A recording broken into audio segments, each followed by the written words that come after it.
Muy buenos días a todas y a todos. Bienvenidos sean a el tercer ciclo de charlas del Centro de Investigaciones Históricas de la Universidad de Puerto Rico, recinto de Río Piedras, en el marco del 75 aniversario de la fundación del Centro de Investigaciones Históricas. En la mañana de hoy tenemos la charla o foro titulado La historia oral como una práctica democrática en la cuenca del estuario de la Bahía de San Juan, y contamos con nuestros invitados Javier Laureano Pérez, Ruth García Pantaleón, Raiza Báez Calderón y Laura Horta Vargas, del proyecto del estuario de la Bahía de San Juan. En nombre de nuestro director del Departamento de Historia, el profesor Luis Agraid, y también director interino del Centro de Investigaciones Históricas de la Universidad de Puerto Rico, les damos la más cordial bienvenida a este espacio virtual.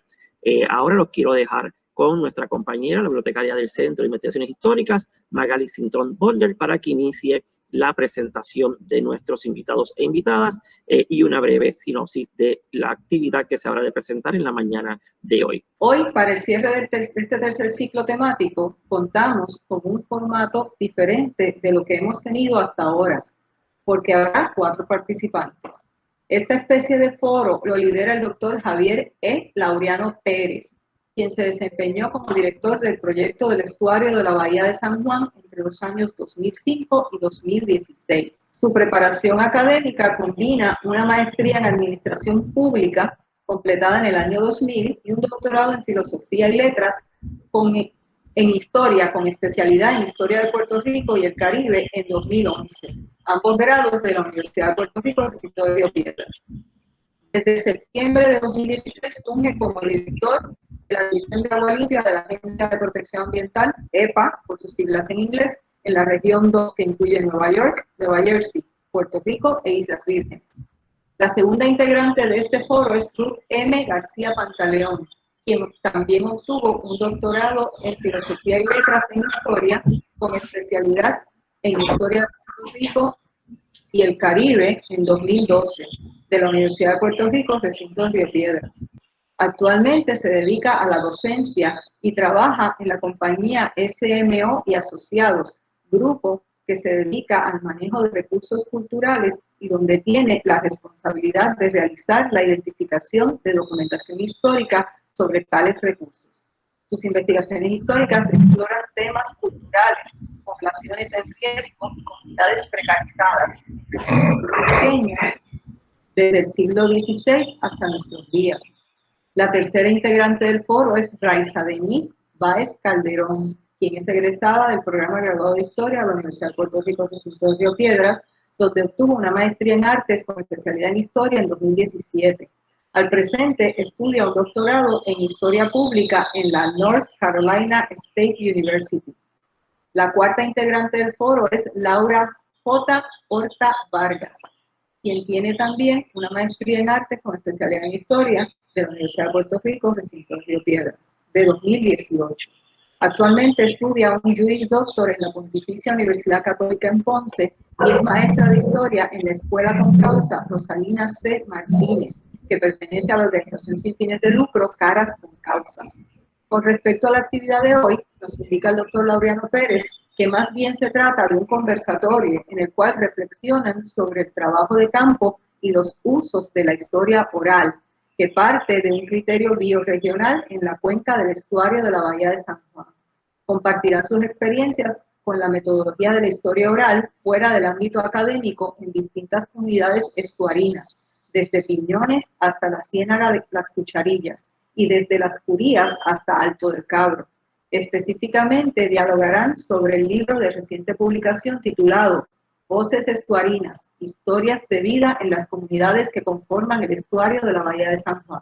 Este libro es una herramienta de educación popular publicado en abril del año 2021 por el Programa del Estuario con el auspicio de la Fundación Puertorriqueña de las Humanidades, y es el resultado de la colaboración de las personas que integran el conversatorio. El texto está disponible en el siguiente enlace: https://estuario.org/voces-estuarinas-. Lo verán dentro de un momento en el chat para los interesados. Ahora cedo la palabra al doctor Javier Laureano Pérez. Muy buenos días a todos, todas y todes. Es un gran placer para mí estar con el grupo de la Universidad de Puerto Rico y reconectarme a mi alma mater, aunque sea virtualmente. Lamentablemente no podemos estar en ese espectacular recinto de Río Piedras en la mañana de hoy por la coyuntura histórica donde estamos de la pandemia del novel coronavirus. Vamos a comenzar con la presentación, ya que no tenemos mucho tiempo. Y si podemos ir directamente al PowerPoint que les envié. Eh, sí, aquí está.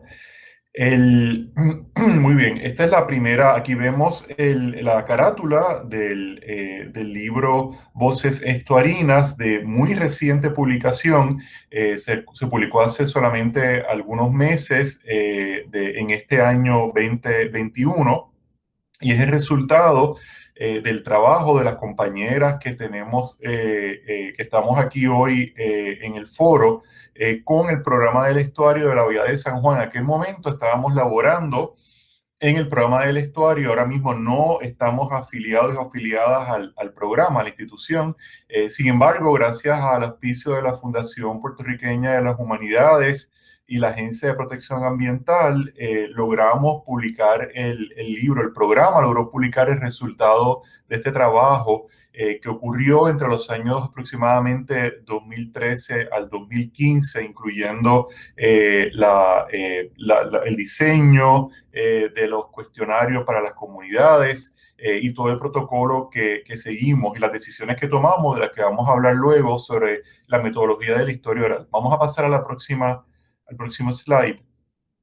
Pues creo que es importante que podamos ver, aquí está, no sé si se puede agrandar un poco, aquí tenemos lo que es la cuenca del estuario de la Bahía de San Juan, y nosotros seguimos en los asuntos ambientales una visión biorregional de los ecosistemas. La geografía política de dónde están los municipios nos sirve de poco para entender estos ecosistemas. Yo recuerdo una vez que estaba con las personas de un municipio recorriendo la laguna San José, que la mitad pertenece a San Juan, la mitad Carolina, en términos de geografía política, y las personas de ese municipio, que no voy a decir cuál de los dos fue, me preguntó, bueno, estamos en este bote, pero llévame al lado de la laguna que pertenece a mi municipio, el del otro municipio que lo trabaje el otro alcalde, mi alcalde va a trabajar con... Entonces fue interesante, un reto, pasar del criterio de geografía política al de biorregional. Aquí tenemos lo que es la cuenca del estuario. Las cuencas lo definimos como el área, en este caso costera, donde toda la actividad humana y del ecosistema incide en la calidad del agua de los cuerpos de agua que tenemos aquí frente a nosotros y nosotras.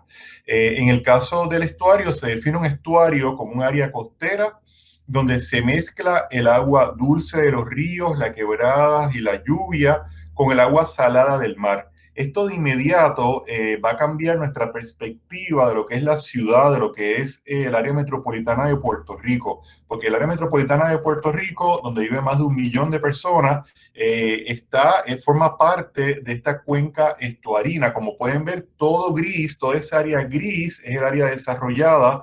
El área más verde a la mano derecha es el bosque de mangle de Piñones, el bosque de mangle más grande de Puerto Rico. Tenemos el 33% de los mangles que quedan en el área metropolitana y en Puerto Rico completo. El 33% está cobijado en este bosque de mangle, que es una reserva natural a perpetuidad.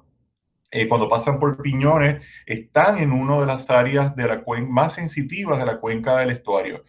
Pues como le estaba comentando, esta cuenca, definimos el estuario como el área costera, que es una zona de mezcla, donde se mezcla el agua dulce de los ríos y quebradas con el agua salada del mar. La boca del Morro, la boca de la Bahía de San Juan, como estamos en el Morro, es una de las primeras o la primera entrada de agua salada al ecosistema o a la zona de mezcla. La segunda entrada de agua salada más importante es la de la laguna del condado, donde está, como le decíamos, el Perrito, que es una piedra que hay en el área de la laguna del condado cerca del puente de los Hermanos. Ahí tenemos la segunda entrada de agua salada. Y la tercera entrada de agua salada es Boca de Cangrejo. Cuando vamos hacia Piñones, que atravesamos un puente, estamos atravesando sobre la tercera entrada de agua salada a la zona de mezcla del estuario. La zona de mezcla estuarina está integrada por la Bahía de San Juan, un elemento crítico para la economía y la ecología de Puerto Rico. Entre el 80 y el 90% de todas las importaciones a Puerto Rico nos llega a través de los muelles de la Bahía de San Juan. Recibíamos sobre 1 millón de viajeros y viajeras de crucero anualmente, más de 700 cruceros al año a través de la bahía. Esta bahía está interconectada a través del Caño Martín Peña, y bien pronto vamos a ver varias fotos históricas del caño. Está conectada a la bahía a través del Caño Martín Peña a la laguna San José, Los Corozos. Cuando pasamos el puente Teodoro Moscoso, vemos toda esta magnífica laguna. Ahora mismo el caño está completamente obstruido, el Caño Martín Peña. Se puede caminar de un lado al otro en el caño, lo que ocasiona severos problemas de circulación de agua en la laguna San José de Los Corozos. Es como tener una arteria del corazón obstruida, el problema que tenemos en el caño. A su vez, la laguna San José de Los Corozos, a través del Canal Suárez, conecta con la laguna La Torrecilla, que queda hacia la parte noreste, lo pueden ver aquí en la imagen, y incluye también la laguna de Piñones. Todo este ecosistema comienza al sur de San Juan. Si podemos ir un poco hacia abajo en la foto de la cuenca, en el embalse de Las Curías, al aljibe Las Curías, aquí lo pueden ver, que forma parte de esta cuenca, donde uno de los puntos de origen de la cuenca hidrográfica estuarina. Y a su vez tenemos dos quebradas principales, la quebrada San Antón y la quebrada Juan Méndez. Y también está entonces el río Puerto Nuevo. En conversaciones y charlas educativas al día de hoy, poca gente sabe, según la experiencia que hemos tenido, que Río Piedras, Río Puerto Nuevo, ahora mismo están juntos, que Río Piedras es un río. O sea, la gente solamente piensa en Río Piedras como un pueblo o antiguo pueblo, el área geográfica donde está la universidad, pero el Río Piedras es un río y es una de las fuentes principales de agua dulce hacia el ecosistema estuarino. Se combina, o lo combinamos los humanos, con el río Puerto Nuevo, y la desembocadura está cerca el área del Centro Comercial Plaza de las Américas, por el antiguo vertedero de San Juan, que está ahora mismo cubierto por vegetación. Vemos un canal que hay cerca de esta área. Esa es la desembocadura de Río Puerto Nuevo, Río Piedra, y también se denomina Canal Margarita, el área de la desembocadura, esa parte de la desembocadura. Bueno, podemos pasar a la próxima. Esta foto da para la hora completa, pero no la tenemos, así que vamos a continuar con las diferentes partes de la presentación. Aquí tenemos una foto aérea del Caño Martín Peña en los años 30, entiendo que es de 1936. Se ve el hipódromo, antiguo hipódromo en Santurce, y vemos que ya comienza parte de la construcción en esa zona. Barrio Obrero, por ejemplo, ya vemos actividad de construcción en el área. Sin embargo, se ve todo el caño sin obstrucción ninguna, en su plena amplitud, con sus manglares, los humedales relacionados al caño, bastante saludables, se pueden ver aquí. Vamos a pasar a la próxima. Otra foto del Caño Martín. Aquí vemos los rieles del tren. Aquí, entonces tenemos una foto que se puede ver aquí, el puente Martín Peña, donde está el Mercantil Plaza, la Milla de Oro. Todo esto que vemos aquí ahora es la Milla de Oro. Pasamos, muchas personas que vivimos en Puerto Rico, pasan a menudo cuando van a la Milla de Oro, el área de Atorrey, por el puente Martín Peña, y pueden ver que ya el agua no se ve. de tan obstruido que está. Pero esto es una foto cuando todavía se veía en su plena amplitud y anchura el caño. Vamos a continuar. Aquí ya podemos ver cómo se está usando la basura para rellenar a partir de la operación manos a la obra, a partir del proceso acelerado de industrialización de Puerto Rico, cuando pasamos de un mundo agrícola a uno industrial quemando etapas.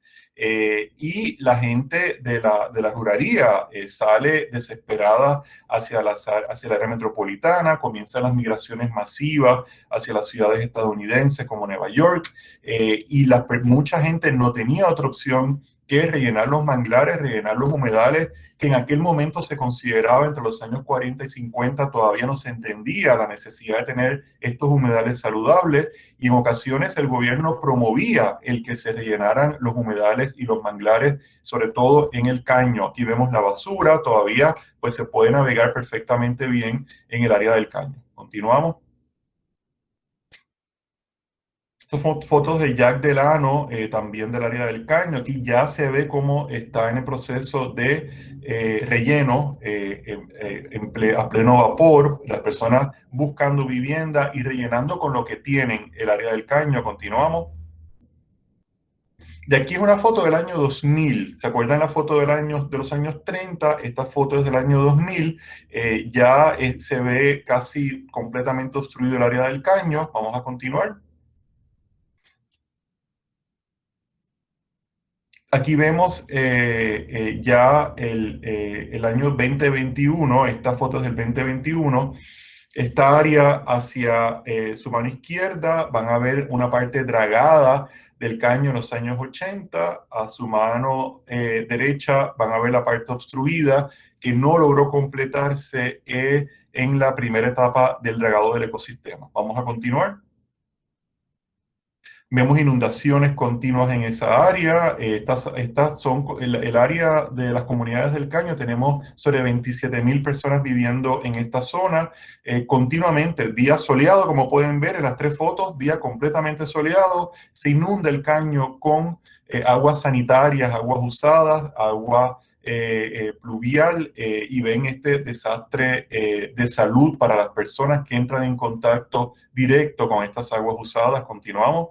Uno de los retos principales que tenemos en el ecosistema y por donde comienza el proyecto de historia oral. Este proyecto de historia oral comienza como un acto de reclamo de justicia de las comunidades, como un reclamo de las personas, de que se reconociera y se documentara sus voces y sus historias desde el 2005, 2006, 2007, que comenzamos el proyecto con enlace del Caño Martín Peña y la Universidad Interamericana en aquel momento, con el profesor Pedro González, también egresado de la UPR, y la profesora Zulma Ayes. Comenzamos este proyecto de historia oral con la gente del Caño para documentar la llegada de las personas y la ocupación de los márgenes del caño desde los años 40 y 50. Aquí ven el contraste absoluto entre el ecosistema del caño, la pobreza, y la laguna del condado, que ya está prácticamente recuperada a cabalidad, obviamente pues rodeada del condado, el área de Miramar, y también entonces en el caso de Voces Estuarinas documentamos Alto del Cabro como una de las comunidades donde hicimos el proyecto de historia oral también. Muchas veces no se reconoce esa área de Alto del Cabro como asociada a la laguna del condado, y está evidentemente en la cuenca de la laguna y en la cuenca del estuario. La laguna del condado está en bastante buenas condiciones. Antes se conocía como la cloaca de San Juan, le decían el bidet de Doña Fela, porque todas estas casas, todos estos hoteles descargaban los inodoros directamente a la laguna del condado, lo que lo convertía en un gran pozo muro, literalmente. En los años 70 comienza un proceso de limpieza y de desconexión de estas áreas de descarga para conectarlas al área de acueductos alcantarillados, la autoridad de acueductos alcantarillados. Se crean unas grandes troncales de agua en el área debajo de la Ashford, para llevar todas estas aguas usadas hacia la planta de tratamiento regional de Puerto Nuevo, y ya a partir de los 70 comienza a mejorar significativamente la calidad de la laguna del Condado hasta que logramos declararla una reserva natural en años recientes, una reserva natural a perpetuidad. Y interesante mencionar que cuando se construye la Valdoriotti de Castro, que la pueden ver a mano derecha, todo eso ahí era agua, toda esa parte exacto de la Valdoriotti de Castro era agua. El 20% de la laguna la perdimos como parte de la construcción de la Valdoriotti de Castro para conectar el aeropuerto Luis Muñoz Marín con el viejo San Juan. Se convierte en un gran eje vial de la isla y del área metropolitana a costa, ¿verdad?, de rellenar esa parte de la laguna. Hay unas callecitas pequeñas en el área de Miramar, cuando estamos circulando por el área. Algunas de esas calles bien angostas eran rampas para bote, y el bote pues terminaba en la laguna del Condado, donde las personas pues circulaban, y de ahí algunos pescadores incluso salían a pescar mar afuera. Vamos a continuar. Entonces quería concluir con algunas fotos del ecosistema para que pudiesen tener una idea. Este es un pelicano pardo tomada por el maestro Doel Vázquez. Sí, pues continuamos. Esto es un área en Piñones espectacular, también parte de la historia, que no es solo el área metropolitana, el área gris de construcción de cemento, hormigón, brea. También el estuario incluye unas áreas muy sensitivas para el entorno ecológico. Continuamos para ir acabando.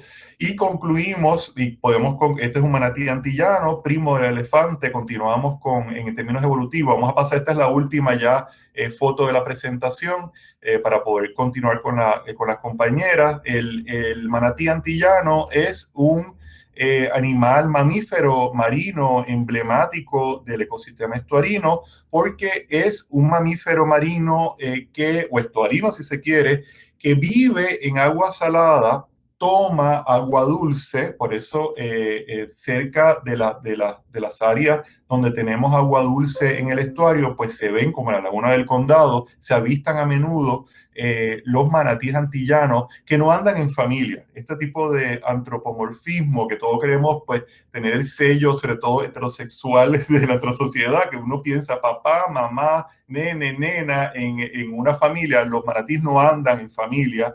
En el ambiente marino tienden a ser bastante solitarios.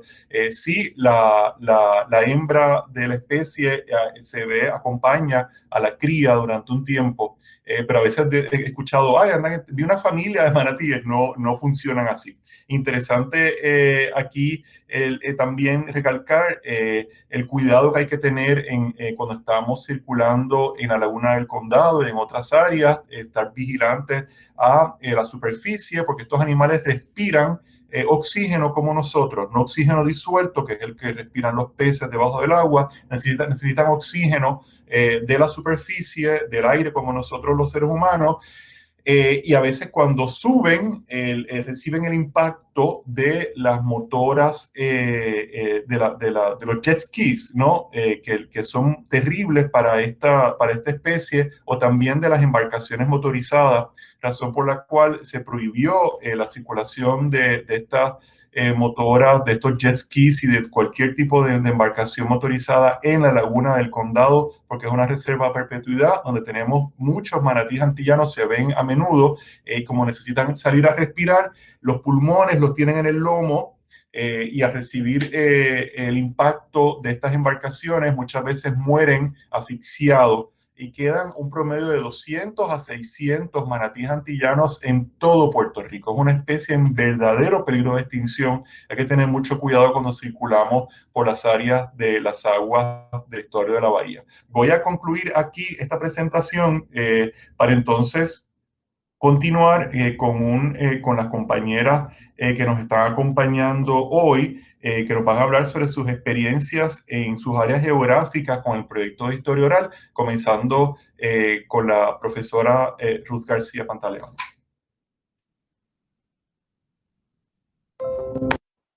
Gracias. Voy a empezar rapidito por asunto de tiempo, Primero quiero darle las gracias pues a Javier, a Raiza y a Laura, que juntos hicimos este proyecto, uno de vida, un poco, creo. Y a todas las personas que laboraron en el estuario en aquellos años cuando se inició. Definitivamente fue una aventura y todo el personal de planta y los voluntarios y voluntarias en ese momento se involucraron a hacer posible dar voz y plasmar esas voces de las comunidades que conforman las áreas aledañas del estuario de la Bahía de San Juan. Un estuario que no solo es un ambiente natural, sino que también posee una riqueza humana dentro de sus decenas de comunidades. Estas personas que han sufrido históricamente la marginalización, pero que no han dejado de luchar por una vida más justa y equitativa. En este trabajo se recompilan las historias de vida de la gente que existe y resiste dentro de esas comunidades que se levantaron alrededor del estuario. En mi caso en particular, tuve el placer de compilar, transcribir algunas de las entrevistas y anotar todas las entrevistas y particularmente realizar, ¿verdad?, las del Caño Martín Peña, o sea, de las comunidades. En las riberas estuarinas se desarrollaron decenas de comunidades, entre ellas las 8 comunidades G8 u Organización de Base Comunitaria, que representa y reclama la restauración ecológica y el dragado del Caño Martín Peña. Estas 8 comunidades son Barrio Obrero Marina, Barrio Obrero San Ciprián, Buenavista Santurce, Israel Bitumul, Buenavista Torrey, Las Monjas, Parada 27, así como las comunidades dentro de la península de Cantera. La historia de estos espacios urbanos se remonta a la transformación sociopolítica y económica de Puerto Rico desde las primeras décadas del siglo XX, sobre todo a partir del desplazamiento de comunidades rurales para el acomodo del proyecto agroindustrial estadounidense. De la misma manera, se acrecienta el poblamiento forzoso a partir de la década de 1940 y 1950 dentro del fallido intento industrializador de la isla.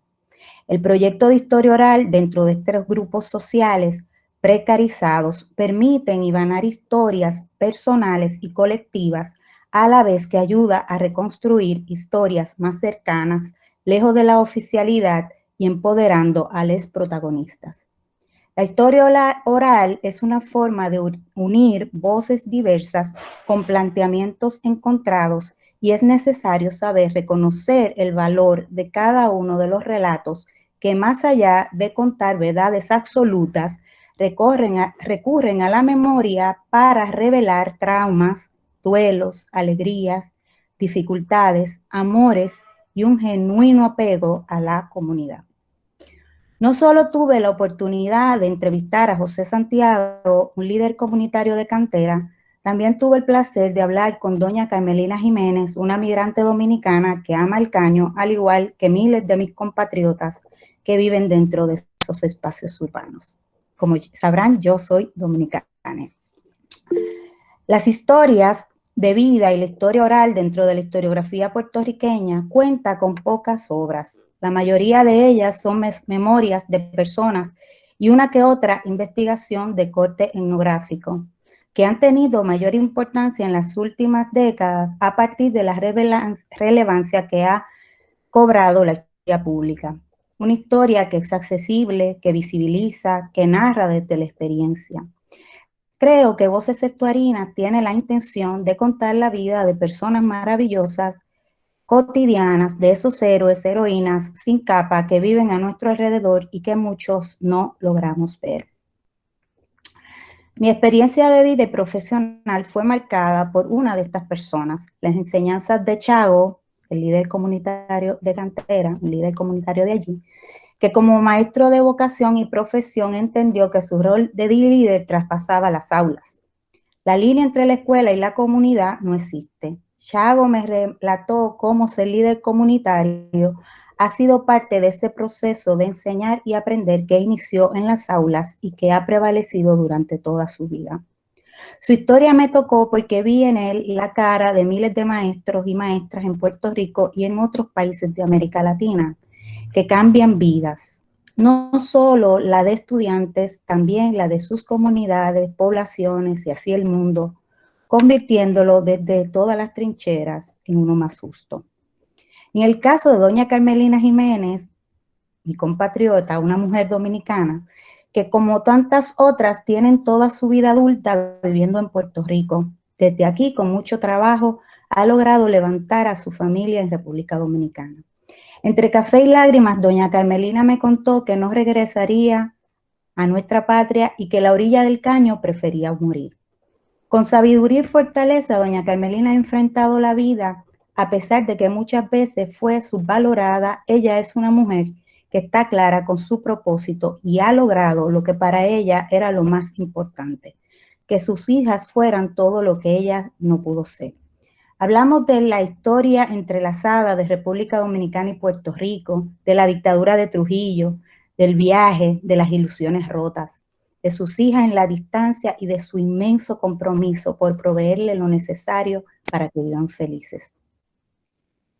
Así me encuentro con la entrevista que realizara ayer al Constanzo, que con apenas 14 años en ese momento, pasado ya unos añitos, me decía lo mucho que amaba a la comunidad y que en el caño Martín Peña existía muchos antes de haber nacido. Me contó sobre el dolor que sintió al descubrir la contaminación en la laguna, las toneladas de basura enaguadas en sus profundidades.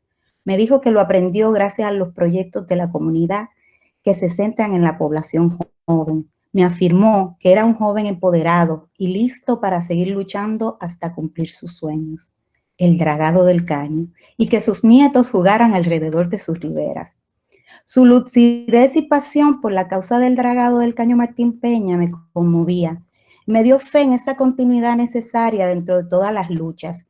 Gerard hablaba firme.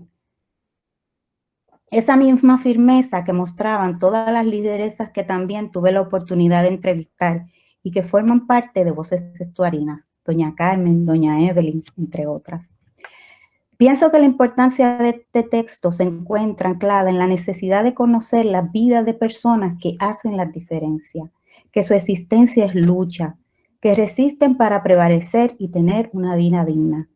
Quienes hemos trabajado con documentaciones de siglos pasados en Puerto Rico, quienes hemos trabajado y tratado de hacer historia con sensibilidad y pasión sobre poblaciones que resistieron a la opresión a toda costa, podemos encontrar en Voces Estuarinas preocupaciones comunes, dolores comunes, experiencias comunes, esperanzas comunes, los relatos de vida de decenas de personas que no dejan de apostar a la lucha en todos los espacios, en todas las trincheras.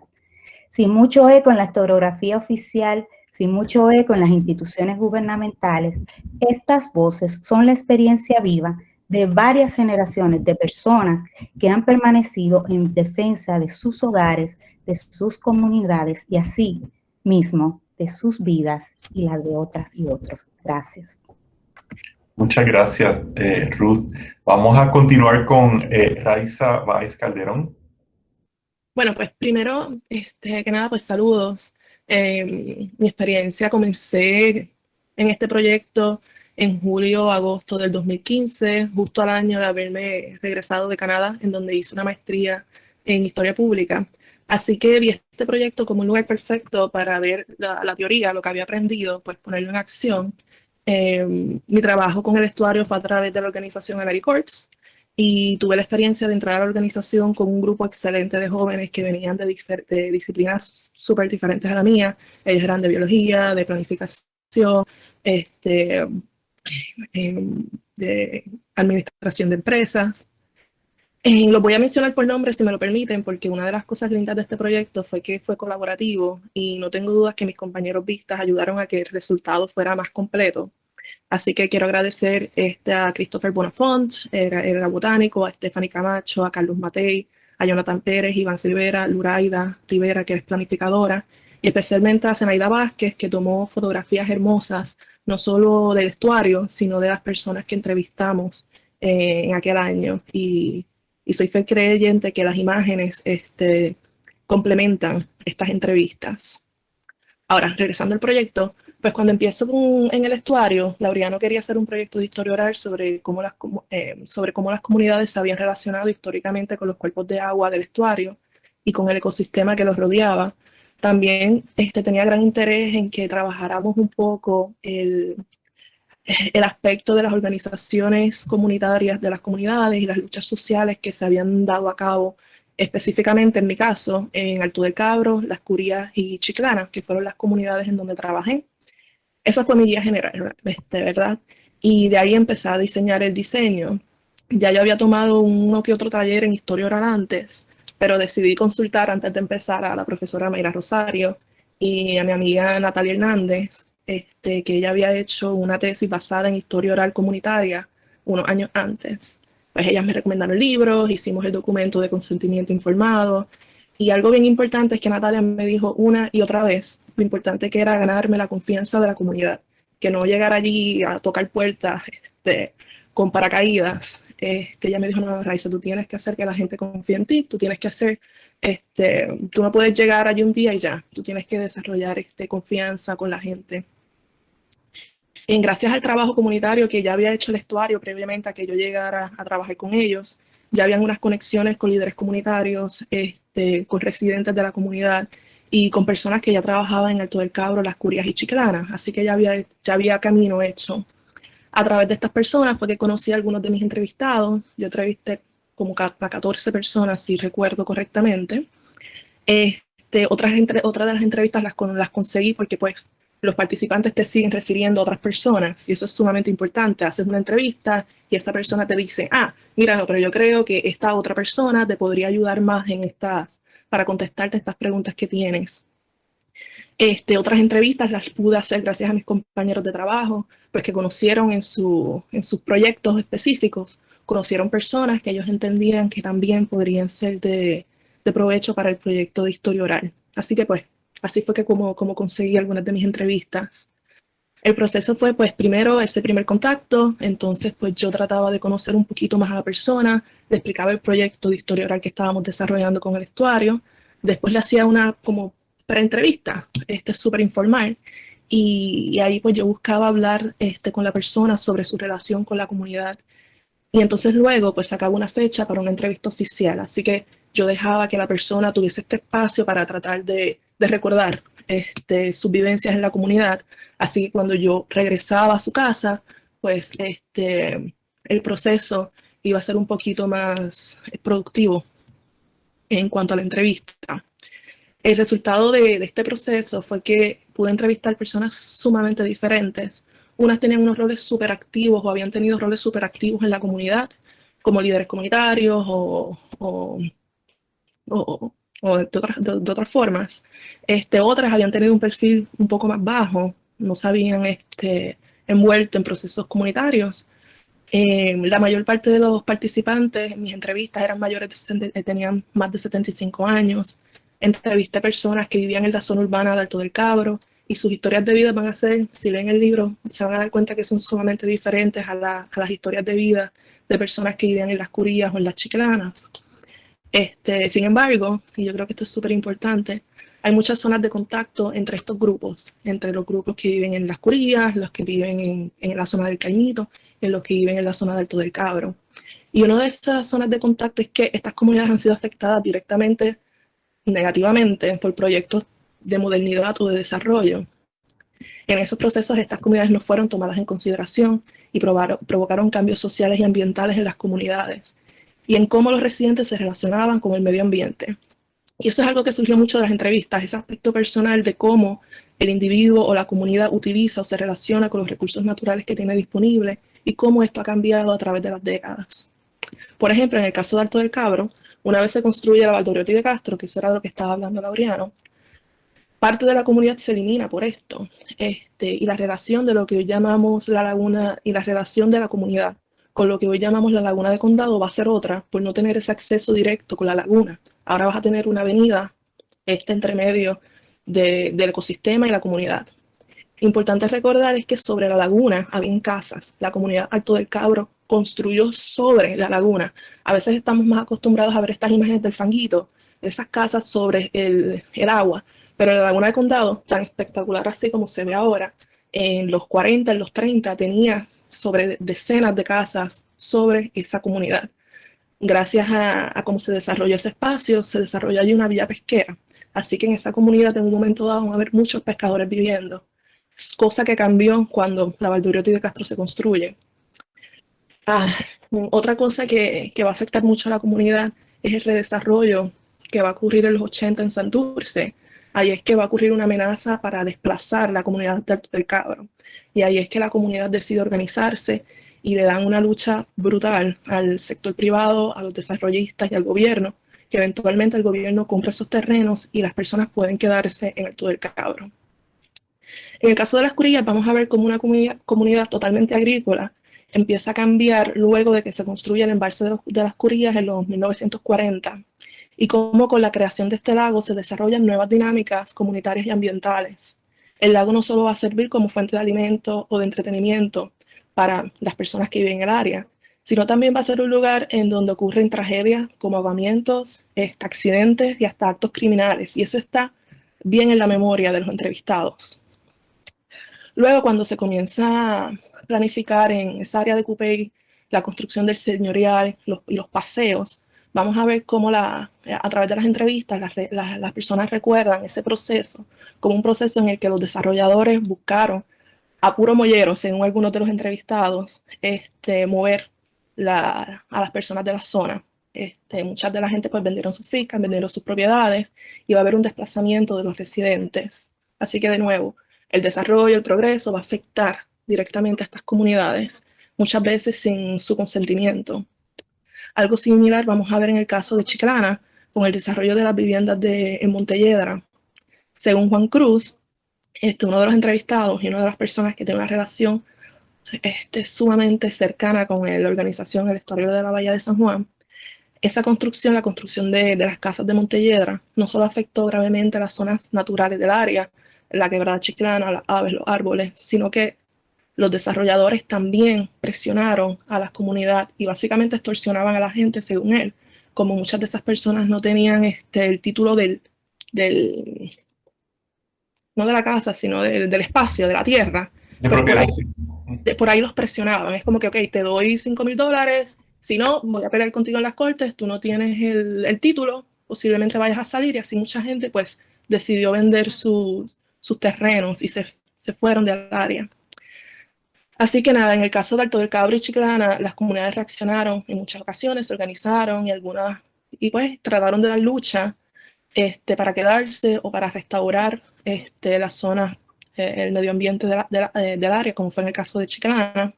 Y pues a simple vista pareciese que ganaron, ¿verdad? Todavía podemos hablar que existe la comunidad Alto del Cabro, todavía la comunidad Chiclana existe, pero cuando uno escucha esas entrevistas, uno se da cuenta que parece que el gobierno está jugando a largo plazo. Y en esas entrevistas también se escucha el cansancio de las personas. Algunos residentes están cansados de las promesas del gobierno. Ellos también dicen, muchos de sus vecinos se han movido, han terminado vendiendo. A pesar de que ellos saben que tienen la verdad, que es lo correcto, pues hay unos procesos que cansan. Y en el caso de Alto del Cabro, esa zona se está vaciando. Hay muchas casas que ya no las vive nadie. Además de encontrar estas conexiones entre las experiencias individuales de los entrevistados con procesos más sistemáticos que se están viviendo en San Juan, estas entrevistas me llevaron a conocer gente que se la ha pasado toda la vida luchando, como dijo Ruth ya, y dándolo todo por su familia y por sus comunidades. Y te da una visión personal de cambios que se estaban dando a nivel de país en los 80, en los 60, en los 70. Sus perspectivas para mí fueron totalmente iluminadoras y yo creo que las personas que vean el libro van a tener esta misma experiencia. Y realmente creo que este tipo de historia es fundamental para conocer más nuestro país y para conocer las luchas que se dan cada día en sectores pues, que han sido marginados por diferentes sectores de la sociedad. Y nada, esos son mis comentarios. Muchas gracias. Buenísimo, Raiza, muchas gracias. Vamos a continuar con Laura Horta Vargas. Gracias. Muy buenos días. Bueno, para los que no me conocen, mi nombre es Laura Horta Vargas. Y pues quiero agradecerles por la invitación del día de hoy para expresar mi experiencia haciendo las entrevistas. Bueno, trabajar con el programa del Estuario de la Bahía de San Juan fue una experiencia sumamente gratificante. Tuve la oportunidad de ampliar mi conocimiento académico y aprender elementos de otras áreas relacionadas al medio ambiente, que pues sinceramente pues mi ámbito como Raiza y el de Ruth era totalmente en historia, y yo entrar a este programa como que me dio a ver otros aspectos, otras cosas, que no solamente es historia, también la historia puede ayudar de otra manera al medio ambiente, recordando la historia de las comunidades, porque se debe de preservar. Al igual que Raiza, entré como historiadora bajo el programa de AmeriCorps Vista en el 2015, en julio de 2015, me acuerdo. Y estuve hasta el año 2017. Entonces me encargaba de la parte de historia oral y de transcribir las entrevistas. Además, también al tener que trabajar con la historia oral, tuve que trabajar mano a mano, o sea, directamente con la comunidad y sus líderes comunitarios. Y eso fue tan espectacular, porque fue como que ya del vestuario y de mis compañeros de AmeriCorps Vista, ya ellos tenían algunos líderes, o sea, así señalados, y ellos me dirigieron hacia ellos, como Oscar Carrasco o Milagro Quiñones. Y pues yo me comuniqué con ellos y ellos, o sea, entablamos una cita, nos vimos y ahí empezamos a hablar. Ellos me empezaron a contar prácticamente su historia, que eso no fue parte de la entrevista fue después. Y ahí ellos me empezaron a dar datos, empezaron a dar nombres de personas, inclusive Oscar Carrasco me da el nombre del profesor Juan Justi, que es profesor de la UPI, que después yo tuve comunicación con él, incluso Javier Laureano también tuvo comunicación con él durante pues, el proyecto, y él me ayudó de una manera espectacular con la historia de Piñones. Y pues, sinceramente, yo estuve trabajando con Piñones y Capetillo, ambos con una historia espectacular, pero el que me robó el corazón fue Piñones, sinceramente. Y es que fue tan fascinante a nivel histórico y comunitario, ya que uno piensa que quizás Piñones es el barrio, y no, Piñones se le llama al área per se, que forma parte del barrio Torrecilla Baja, y está compuesto de comunidades como La Torre, Boca de Cangrejo, El Terraplén, Piñones, Monte Grande, Juan Pérez, Punta Vacía Talega, que es donde está la playa, que es bien bonita, que todo el mundo cuando va a Piñones quiere ir a esa playa, ¿verdad? Y La Arena. Y entonces, un poquito de historia sobre Piñones. En el 1560, estos terrenos fueron vendidos a los frailes dominicos, quienes establecieron como una pequeña hacienda aquí, con 10 a 20 esclavos. Pero al no tener mucha presencia, o sea, ellos no tenían mucha presencia en el área per se, los cimarrones y los negros libertos se empezaron a establecer en esta área y empezaron a acomodarse, lo cual era una zona perfecta para ellos, porque estaba completamente rodeada de agua. Vamos, tenía el océano Atlántico en el norte, en el oeste tenían la laguna Torrecilla, al sur tenían la laguna de Piñones y al este tenían el río Grande de Loíza. Y en aquellos momentos no había puentes, no existía una manera de cómo llegar. Tenías también el bosque de manglar, que era bien frondoso, no se podía entrar tan fácilmente. Y ellos ahí se protegían unos a los otros, que esto servía como una barrera para los españoles en aquel momento. Entonces, pero además de esto, como Javier menciona, Piñones, al ser parte de la cuenca hidrográfica del estuario, queda conectado por medio de los canales y las lagunas a la isleta de San Juan, y siendo un punto estratégico y de gran importancia para la invasión inglesa de 1797. Los canales fueron significativos para la victoria de Puerto Rico, porque los mulatos y los mismos puertorriqueños, ellos se unieron y ellos vencieron como tal a los ingleses, que ni siquiera el ejército español fue el que tuvo el empuje. No, el que tuvo el empuje fue el ejército como tal de mulatos, de los puertorriqueños, porque la mayoría de los españoles se encontraban en Cuba como tal, allá, que ellos tenían allá una batalla. Esto, por cierto, se encuentra en un artículo que hizo Juan Justi en Piñones, si se acuerda. Es un artículo sumamente fascinante, se los recomiendo, muy bueno, que me ayudó mucho con esta en verdad que con la historiadora de Piñones para poder realizar los artículos. Y pues además del artículo de Johan Justi y otros libros de historia, también me ayudó mucho pues las entrevistas a los líderes y a las personas claves, como que ellos me llevaron. Las entrevistas más o menos de Piñones fueron 8 a 9 por ahí. Casi todos fueron los líderes comunitarios, pero hubo ciertas personas que también se unieron. Me acuerdo que como Carlos Bultrón, que él vive al lado de la laguna y fue de los únicos que me indicó que la laguna de Piñones, que ahora mismo tiene una reserva natural bien linda ahí, antes tenía ¿cómo es que se dice? Se me olvidó, fluorescente, como la bahía, que está en Fajardo y en Vieques. Bioluminiscente. Muchas gracias, se me olvidó la palabra. Y uno se queda como que, ¿en serio? Pero eso se ha ido con el tiempo porque esos organismos se han ido muriendo por toda la contaminación y todo al respecto, ¿verdad? Entonces, algunas de las preguntas que yo les llegué a hacer, porque además de ser recolección de datos históricos, también estábamos recolectando datos que tuvieran que ver con el medio ambiente, porque estábamos realizando una guía económica que tenía que ver con el medio ambiente, cómo utilizar el medio ambiente para poder quizás combatir la pobreza de la zona. Y alguna de las preguntas era cómo se desechaban las aguas usadas, cómo se construían las letrinas, de dónde sacaba la leña, porque ustedes saben que en Piñones ustedes van a los restaurantes o a los kioscos y ustedes ven que tienen leña. Y también se le preguntaba si existía un sistema para saber cuáles eran los troncos que se tenían que utilizar o escoger, porque no era ponerse a cortar los manglares o los árboles a lo loco. Y esto era alguna de esas preguntas que yo les hacía. Y se las hacía este tipo de preguntas porque yo junto a mis compañeros nos dimos cuenta de un par de cositas interesantes mientras que conversábamos con los líderes comunitarios y con las personas allí. Por ejemplo, en la entrevista de Luis Romero, él nos indica que la comunidad de Piñones no tiene un sistema de alcantarillado.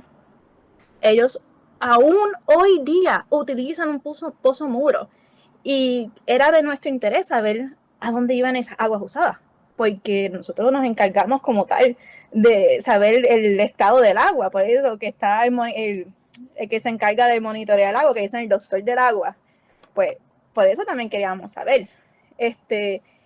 También otro dato importante que nos indica es que la comunidad como tal ayudaba a limpiar la laguna de Piñones.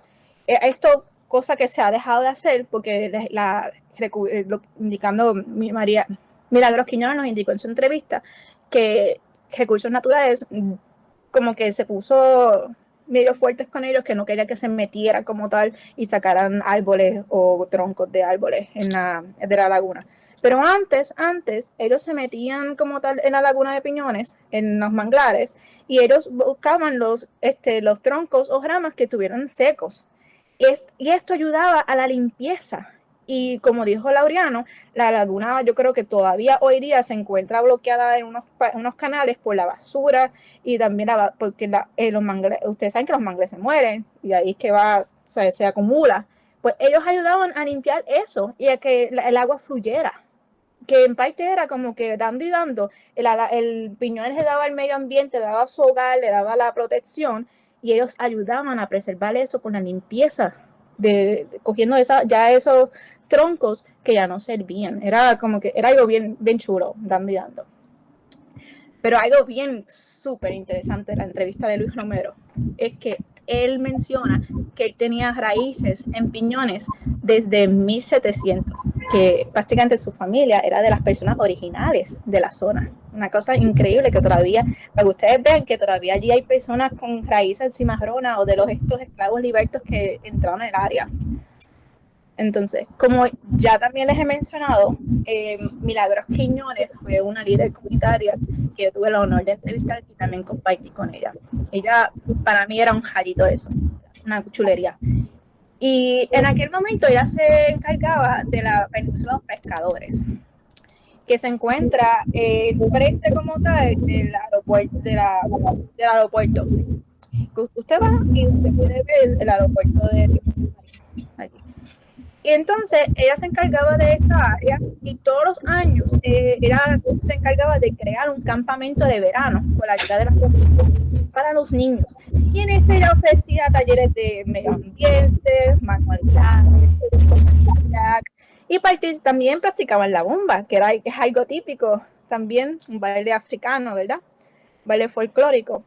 Y era algo bien curioso que ella menciona en su entrevista, y ella siempre, ya cuando yo estaba con ella y hablaba sobre esto, era que ella hacía este tipo de actividad, porque ella quería que los niños se educaran y ellos aprendieran a amar el lugar. Y de esta manera ellos se podían empoderarse y luchar por su comunidad. Porque ella también menciona esto. Si una persona no ama su comunidad o su lugar donde nació o donde se crió, ¿cómo va a luchar por ella? Y eso es lo que ella quería mostrarle a esos niños, que había que luchar porque sabemos que Piñones ha sufrido tanto que lo han querido sacar, las han querido sacar de allí, incluso con el proyecto de Costa Serena, que querían poner un complejo de condo hotel con casino y todo, y prácticamente destruir mitad de la reserva natural que había allí. Y pues ellos han tenido que luchar todo eso. Entonces, incluso ella discute en su entrevista, ella me dialoga, que hay una extracción de dunas, que también Oscar Carrasco me lo menciona, Luis Romero también me lo menciona, que antes en Piñones existían dunas de 40 pies, que eso, ¿dónde se fue? Ya eso no existe. Y ella habla, que la gente habla, o sea, porque ya esto viene de historia oral de generación en generación, que la gente se divertía tanto con estas dunas. Ellos cogían unas yaguas, que son como unas partes de la palma, y ellos se tiraban por las yaguas por ahí abajo. Y para poder ver la playa, tú tenías que subir la duna para poderla ver y apreciar el paisaje. Al esto se va a la década de los 40, 50, 60, cuando vienen las grandes construcciones de las urbanizaciones y del aeropuerto Luis Muñoz Marín. Parte de la arena está ahí metida. Y esto causa que Piñones pues se vea como hoy día lo vemos, una zona inundable, que el mar se mete como tal a la comunidad. Y además de que, o sea, crea una inseguridad ante acontecimientos atmosféricos, porque esas personas completamente quedan ahí expuestas a cualquier acontecimiento, huracán, tormenta, lo que sea, se tienen que salir de ahí, punto. Ellos también crean una inseguridad emocional, porque es esta cuestión de que no están seguros en sus casas, que si viene algo se tienen que ir, que su casa se la puede llevar enredada al mar, que quizás cuando ellos vengan ya su casa no está ahí.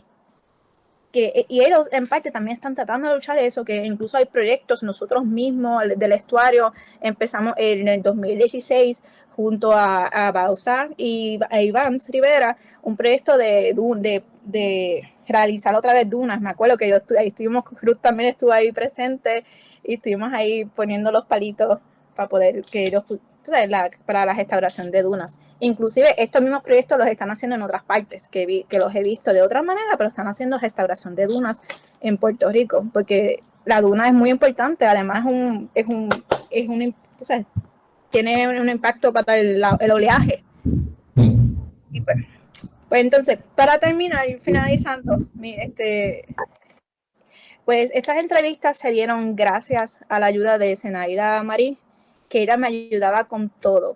Ella iba, se sentaba conmigo, ella era paciente, ella me escuchaba y era la que como tal grababa la entrevista. Teníamos dos, yo tenía mi celular y ella tenía la grabadora, pues acaso, si no funcionaba estaba lo otro, y ella se encargaba también de sacar la foto, obviamente con el permiso de la persona, o si no también se podía sacar el video de la entrevista. Y otros compañeros que me ayudaron me dirigieron hacia esos líderes, Victoria Solero, que ya se encuentra por aquí, Victoria, Diana Ferro e Iván Rivera. En verdad que lo llevo muy ahí. Y pues nada, muchas gracias. Muchas gracias, Laura. Este proyecto contó con la colaboración de muchas personas, Zenaida, Iván, como menciona, el doctor Jorge Bauzá, que es el científico del programa, y logramos llevarlo a cabo para tener varios resultados y varios productos de educación popular. Tenemos el libro que publicó el programa del Estuario, hicimos una exhibición en el centro del Estuario en el Viejo San Juan, una exhibición educativa a la que fueron cientos de escuelas y cuadernos de educación popular creados por los compañeros y compañeras de AmeriCorps Vista también para todas estas comunidades. Tenían un cuaderno con un componente de desarrollo económico o con microempresas comunitarias, un componente de ecoturismo, un componente para explicar el entorno del ecosistema, las plantas que ahí habitan en esas comunidades, incluso en Alto del Cabro, que hay una diversidad de árboles, de plantas, de aves,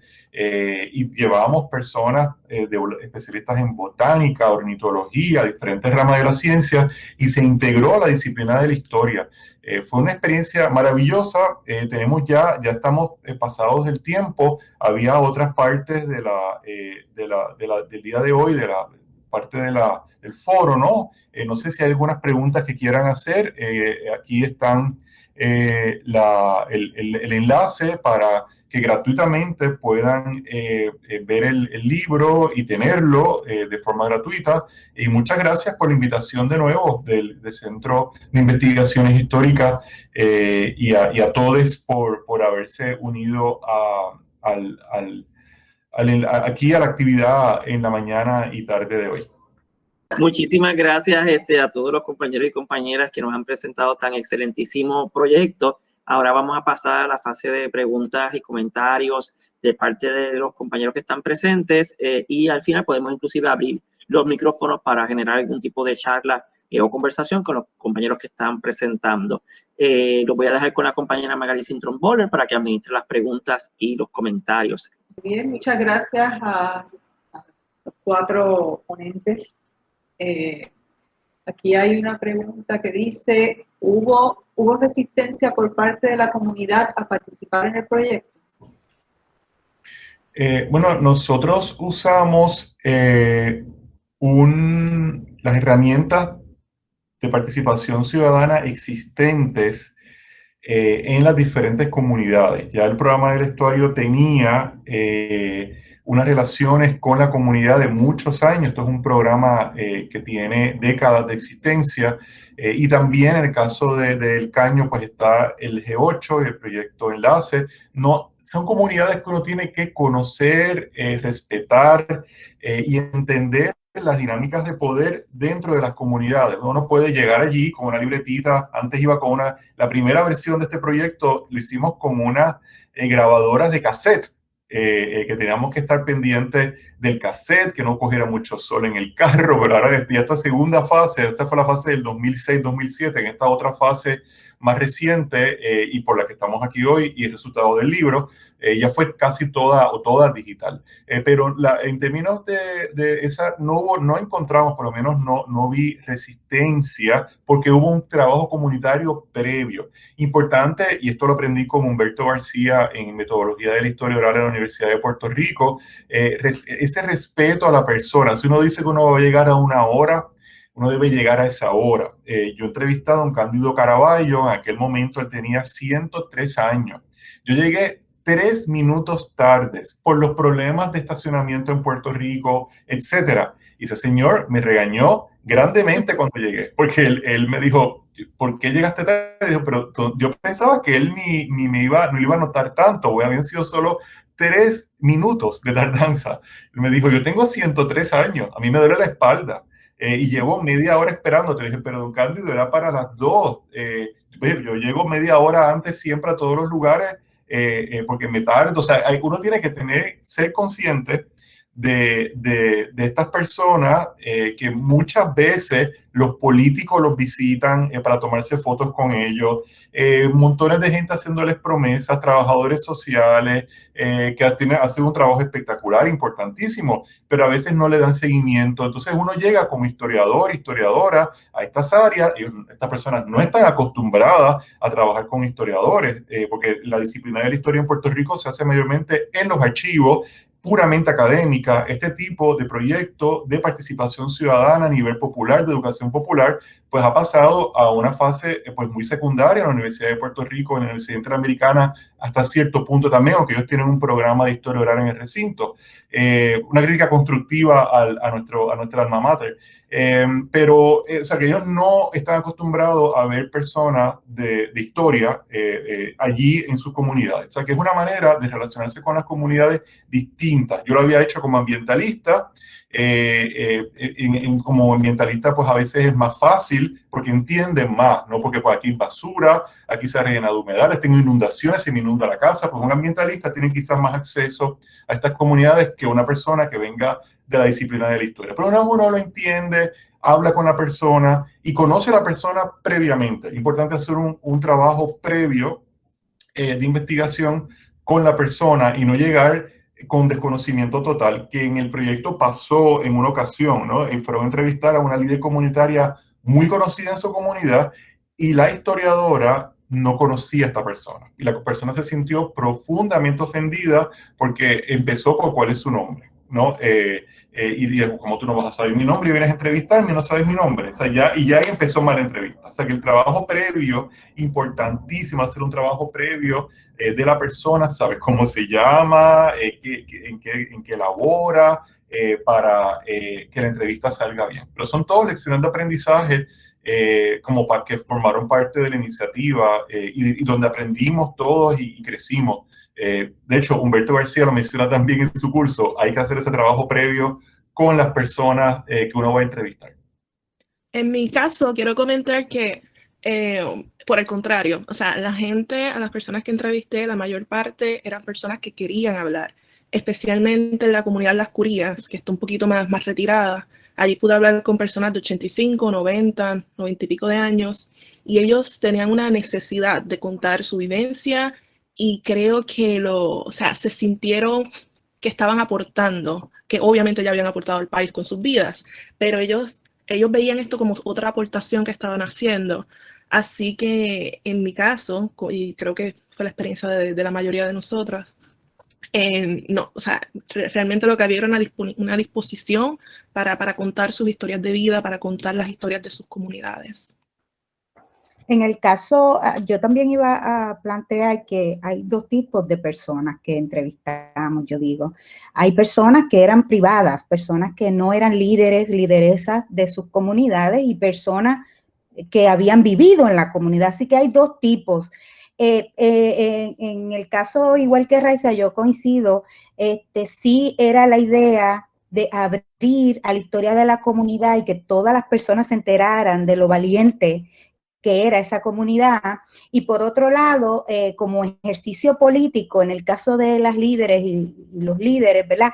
Era bien importante darle visibilidad a esas luchas. Así que en el caso de las privadas es el asunto de que eran repositorios de la historia de la comunidad, porque era la gente mayor. En el caso de los líderes y lideresas, pues este asunto de vamos a visibilizar la lucha, es un trabajo político que en todos los foros se nos escuche. Así que hay dos tipos de reacción, ¿verdad? Y de deseo de contar un relato sobre su vida y las vidas de sus comunidades. Muy bien, continuamos con la sección de preguntas. La estudiante doctoral Carolina Tovar nos felicita y les pregunta: ¿adelantan ustedes ejercicios de cartografía social o de percepción del espacio de la población dentro de las fuentes recopiladas como ejercicio de historia oral? Luego hay otra pregunta, pero voy a leerla, pero voy a pedir que contesten esta pregunta. Tengo una de las posibles contestaciones. Y es una buena pregunta porque nos hace pensar cómo se pueden seguir integrando las diferentes disciplinas. Tuvimos a Roberto Morales en el programa, en aquel momento, en el proyecto, trabajando en una iniciativa de cartografía participativa en Santurce, en El Caño, en diferentes áreas del estuario, muy interesante, donde teníamos mapas de la comunidad. Aprendimos cómo la comunidad nombra y apalabra los cuerpos de agua que tiene alrededor. A veces no se llaman como nosotros le decimos oficialmente por el nombre de esos cuerpos de agua. Las áreas que estaban vacantes, los edificios abandonados que le decimos, o los edificios, las estructuras vacantes en Santurce, qué las personas querían ver allí, cómo eran esos edificios antes. Pues tuvo un elemento de historia oral, pero no se logró integrar, no lo pensamos. Y ahora que lo mencionas en esta pregunta, es una buena iniciativa integrar la cartografía participativa a la historia oral. En aquel momento no lo hicimos, pero para un futuro proyecto yo creo que es una buena recomendación, y gracias por la pregunta porque nos abrió una pequeña aquí ventana metodológica.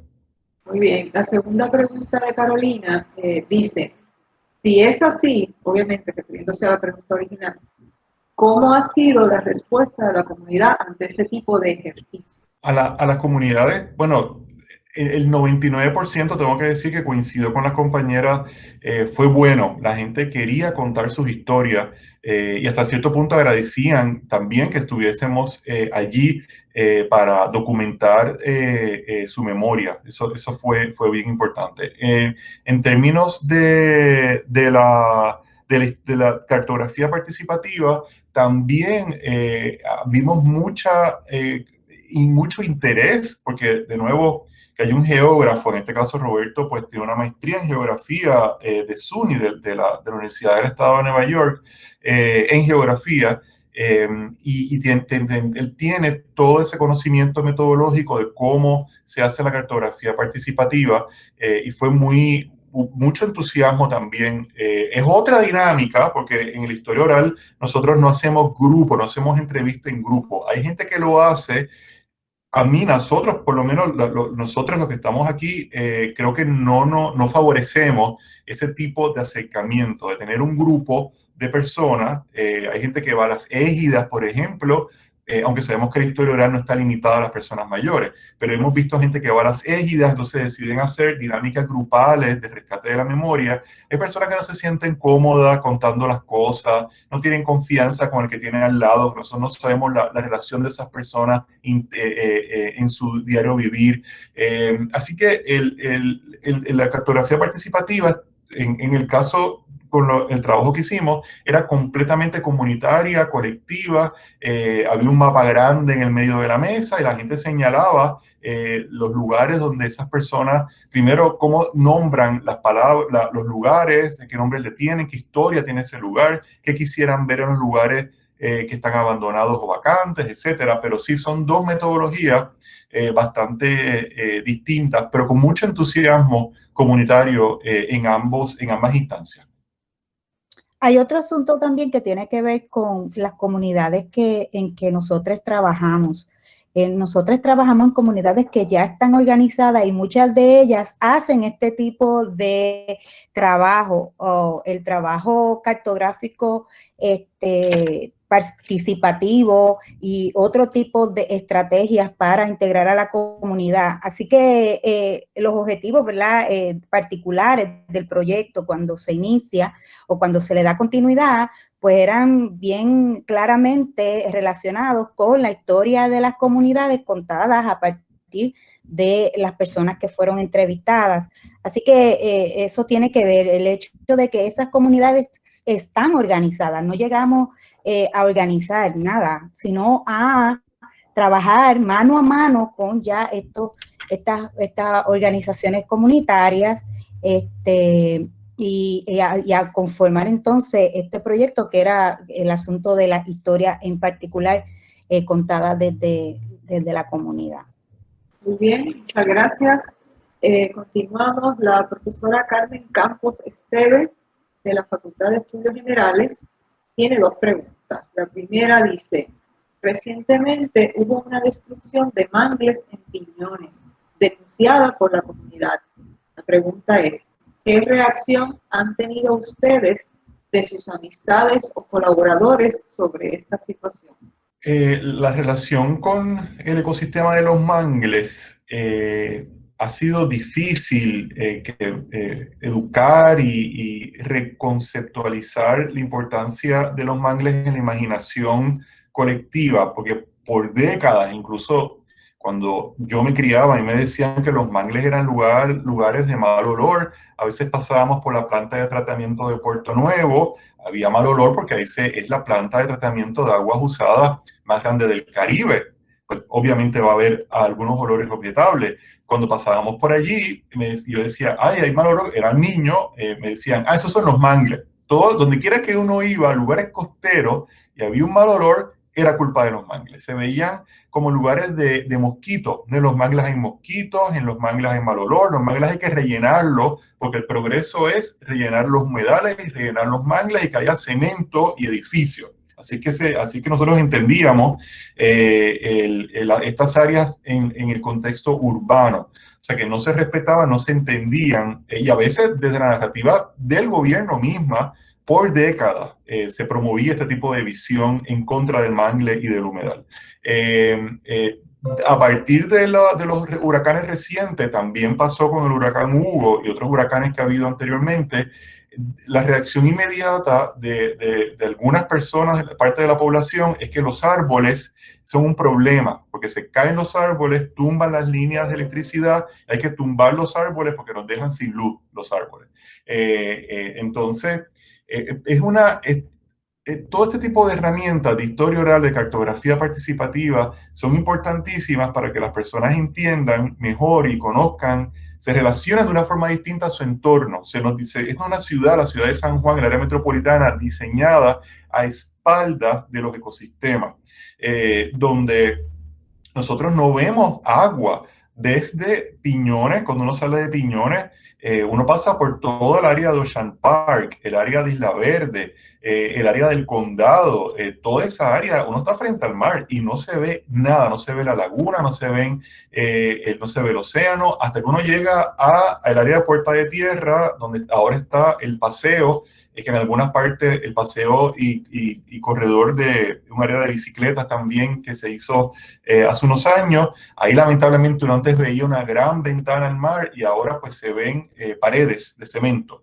Y esto es reciente, esto no es, y ahora se está cayendo toda esta área, este paseo lineal de Puerta de Tierra frente al Hamburguito, ¿saben lo que estoy hablando? Frente al Capitolio.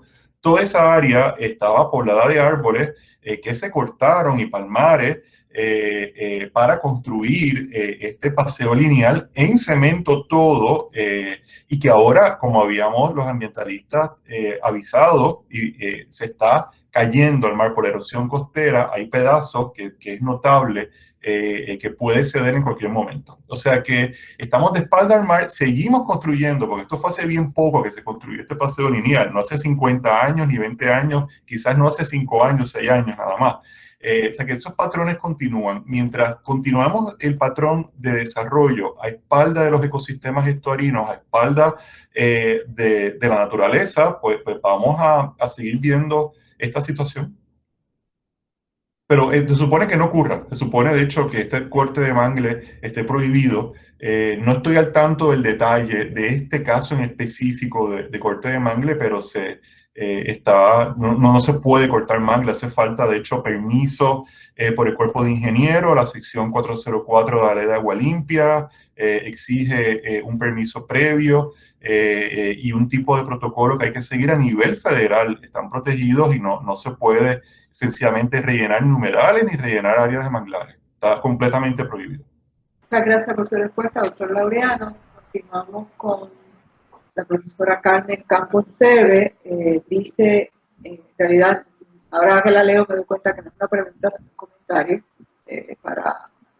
Dice, el proceso de la destrucción de mangles data de hace siglos. La isla de Miraflores se convirtió en Isla Grande. Miraflores tenía una fuente que daba agua a San Juan, al viejo San Juan.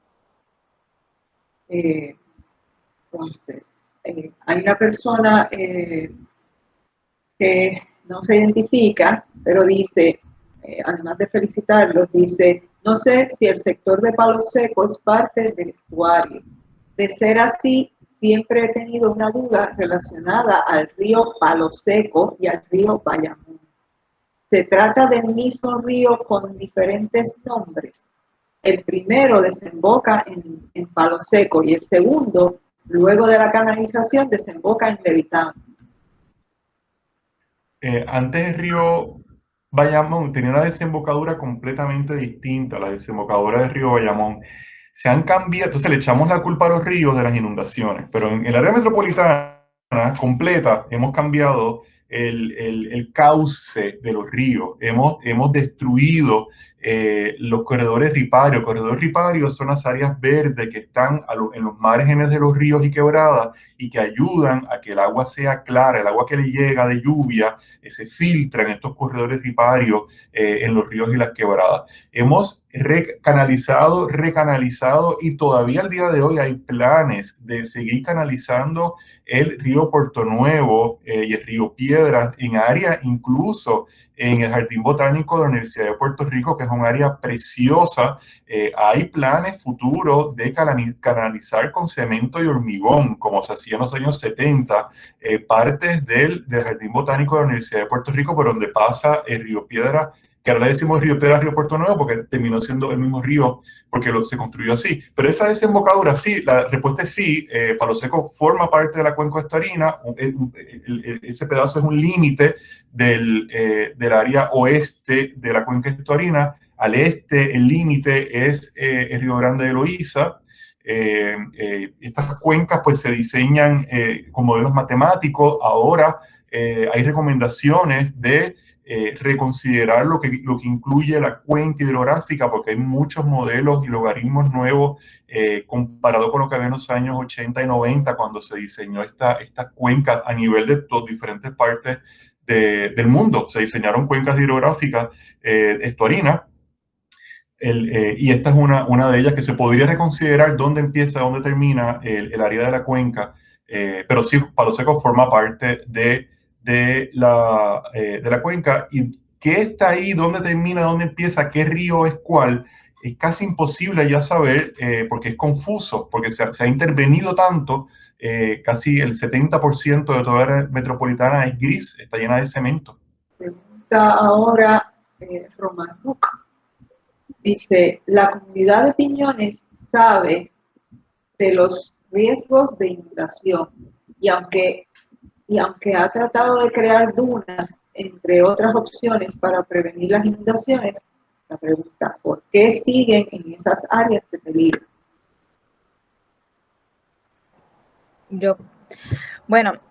Muchas de las personas que siguen en estas áreas, ellos no se quieren salir porque esas casas, esa zona, o sus hogares llevan ahí generaciones de generación en generación y ellos no conocen otra cosa y ellos no, en verdad que esa es su comunidad y ellos van a luchar por ella y ellos van a tratar de hacer todo, cueste lo que cueste, por volverla a hacer como antes.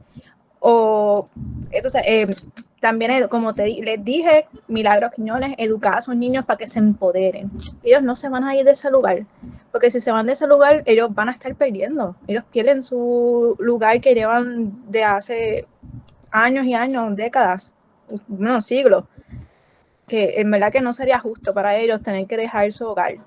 Lo que yo diría en todo caso sería ayudar a esa comunidad, unirnos y ayudarla a que esa comunidad vuelva a ser como era antes, con sus dunas y su prosperidad. Eso es lo que yo diría. Ese es el mismo argumento que se usó para desalojar a las comunidades de Toquillo y el Fanguito, donde ahora está Aquablue. Creo que los apartamentos empiezan en los bajitos 400,000, 500,000, 600,000. El Choliseo está ahí y se desalojó porque no se podía vivir en esa área, porque era inundable y era peligrosa. Y ahora tenemos pues walk-ups de la clase media alta, tenemos nada más y nada menos que el Choliseo, que no es una estructura gigantesca, y pues este argumento de que es una zona inundable, hay zonas inundables, definitivamente las hay, no debimos haber construido en zonas inundables, respetando los humedales, etcétera. pero ya estamos en este lugar. Lo que tiende a ocurrir es que se desalojan las comunidades y ya yo he visto planes, hemos visto planes en el área del Caño Martín Peña, con clubes de yates en el área del Caño, y los yates no es para la gente de las comunidades del Caño Martín Peña, para las 8 comunidades. Hemos visto planes para diferentes áreas, incluyendo Piñones, con el mismo argumento, es que es inundable, pues vamos a hacer un resort, pues entonces el resort no se inunda, pero las comunidades pobres afrodescendientes sí se inundan. O sea, hay que uno entender pues otras perspectivas y entender a las comunidades, cómo ellos también y ellas entienden estos discursos. Y son personas, casi todas ellas muy elocuentes, que entienden la realidad donde viven, entienden los intereses que hay por la zona de mucho potencial enriquecimiento donde ellos están localizados, enriquecimiento de personas fuera de la comunidad. Que la gente no es boba, la gente de nuestras comunidades es muy inteligente, muy articulada, se unen y reclaman sus derechos. Y este proyecto de historia oral sirvió también para documentar todos estos procesos de organización comunitaria. Y a veces se nos acusa de presentismo, que es un término que me desagrada un poco, ¿no? Porque todo lo que sea después de 1950, pues es casi anatema, porque eso no es historia. Aquí tenemos gente afrodescendiente con memoria, como estaba diciendo Laura, como Don Gui, de 200 años, de 250 años, porque nadie fue a escribirle sus historias. Ellos han tenido que memorizarse sus historias para no perderlas, porque no están en ninguna parte, la comunidad, en el caso de estos líderes comunitarios, y lo siguen contando a su descendencia, a sus hijos, a sus nietos, a sus bisnietos, siguen contando estas historias. Un caso muy especial y particular del área de Piñones, Laura lo mencionó. Muchas gracias por su respuesta. Esta misma persona pregunta, Tomás Luca, si el Departamento de la Vivienda le ha ofrecido opciones de lugares más seguros para que esa comunidad se pueda mover. Se está refiriendo todavía a la de Piñones, ¿entiendes? Yo pienso que con la respuesta que dio Javier anterior, hablando de lo que ha pasado históricamente en las comunidades más empobrecidas en Puerto Rico, en el caso específico, Javier puso el ejemplo de el Fanguito y Tokio, por ejemplo, que hace poco tiempo, estamos hablando de los 70, 80, de hecho, Tokio me parece que fue en el 82 que se terminó de desplazar, y ahí está el Choliseo de Puerto Rico. ¿Qué pasa con las comunidades desplazadas? Todas son divididas, todas las personas que viven en comunidades por décadas, que crían sus hijos, sus hijas juntos, simplemente los sacan y los llevan a otros lugares inhóspitos, distintos, cada familia a un lugar distinto, son reubicadas en lugares que no necesariamente continúan las prácticas comunitarias que por décadas han realizado. ¿Para qué? Para alojar estos espacios que entonces no son riesgosos, como el Choliseo de Puerto Rico, que es el ejemplo más drástico y más reciente, porque la memoria a veces la tenemos a corto, bien cortita, pero esto es bien reciente, de los 80, ver cómo este monumento inmenso, ¿verdad? Se acomodó donde vivían miles de familias. Y todas esas familias están en lugares distintos en toda la geografía sanjuanera. Así que es básicamente lo que estamos planteando, es cómo, ¿verdad?, crear herramientas para que las comunidades se mantengan en sus espacios de forma más segura, obviamente, pero que se mantengan. El ejemplo del Fideicomiso de la Tierra, del Caño Martín Peña, es un ejemplo espectacular de acción comunitaria para la tenencia de la tierra. Es una manera distinta de concebir la tenencia de la tierra, una manera colectiva. Las personas que habitan en estas 8 comunidades son dueñas colectivamente de la tierra e individualmente de las estructuras. Ese es uno de los puntos de partida del Fideicomiso de la Tierra. En comunidad, en diálogo con las agencias gubernamentales, incluyendo el Departamento de la Vivienda, que ha sido un actor gubernamental importante aquí, en este caso del Fideicomiso de la Tierra, pues sí se ha realojado gente cuya vida corría peligro, porque estaban viviendo sobre cuando uno tomaba muestras, un mapa y veía donde esa persona estaba viviendo sobre agua, literalmente.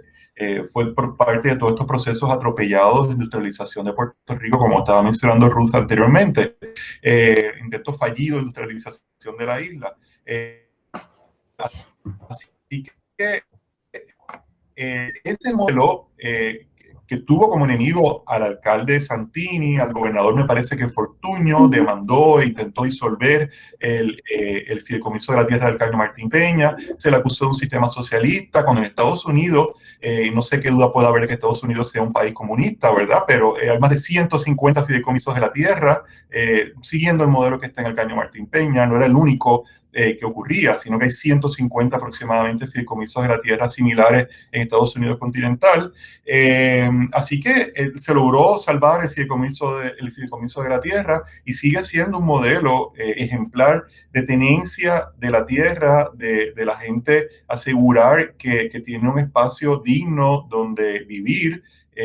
Y lograr detener un poco el aburguesamiento o el gentrification, como dices en inglés, de nuestras áreas urbanas. Y uno de los elementos de la estrategia con el fideicomiso de la tierra en las comunidades del Caño es que ellos hablan de la palabra realojamiento, ¿verdad? Y no desalojo, sino que te relocalizan dentro de la misma comunidad. Si tu vivienda está en un área bien vulnerable, pues esa área te ayudan a buscar otra propiedad dentro de las propiedades del fideicomiso y tu familia y tú pues se mudan a este otro lugar, a esta otra vivienda que sea más adecuada, pero dentro de la comunidad. No te sacan, no te desalojan de la comunidad, sino que estás en un lugar más seguro, pero dentro de la comunidad. Y eso es lo que se busca con esta estrategia. Por eso hablaba ahorita de que la importancia de estas comunidades no es la solución, ¿verdad? No es el desalojo, es buscar estrategias que le den seguridad para permanecer. Exacto. Y se hace en consulta con la comunidad y respetando la relación de las personas de vecindad. Forma parte de un tejido urbano, un tejido comunitario. Ese tejido se respeta. Esto no tampoco es utópico y es un paraíso. Hay muchos problemas, hay mucho bombardeo. En un momento dado, pues el alcalde en aquel momento estaba regalando títulos de propiedad. Y aquí el modelo que tenemos es, pues, si tengo un título de propiedad, pues ya estoy hecho. No tengo hipoteca, tengo el título de propiedad en la mano y se intentó sabotear el fideicomiso de la tierra regalando títulos de propiedad privados de la tierra y de la casa y de la estructura para fragmentar y para destruir el fideicomiso de la tierra. O sea que ha sido un proyecto épico que vale la pena historiarse en algún momento dado, aunque sea reciente, ya no tan reciente. De hecho, en el libro hay parte. De hecho, hay parte de eso en el libro, porque el libro tiene una entrevista con quien era directora en ese momento del fideicomiso y quien era presidente en ese momento del G8. Así que sí está documentado dentro de las historias orales todo el proceso y cómo se da esta estrategia y esta herramienta de permanencia dentro de las comunidades del Caño Martín Peña a través del proyecto Enlace y G8 también y el fideicomiso. Y Erika Fontane, la profesora Erika Fontane, acaba de publicar un libro. Lo quiero comprar recientemente, en estas últimas semanas lo vi, sobre la tenencia de la tierra en Puerto Rico, y hay un capítulo dedicado al Caño Martín Peña que de seguro tiene un contexto histórico y narra toda esta epopeya por la que pasó la comunidad recientemente. Sí. Muchas gracias por su respuesta. Continuamos ahora con el doctor Carlos Hernández de la Universidad de Puerto Rico en Mayagüez. Pregunta si ustedes documentaron la historia escrita de la comunidad y luego la contrastaron con la memoria de los entrevistados. Esa es la pregunta y añade, es importante tener presente que los entrevistados reconstruyen su pasado de manera imaginada, muchas veces desde la invención. Es importante cuestionar a la fuente oral. Yo creo que los historiadores a veces también, pero Ruth, ve tú, porque esto de qué es inventado y qué es real. Lo primero es que no son inventadas ni imaginadas. Yo creo que todas las fuentes deben de ser cuestionadas, todas, las escritas también bastante. Yo diría que las escritas hay que cuestionarlas, pero desde la primera letra hasta de quien le escribe, ¿verdad? Así que es un asunto de cómo valoramos la fuente.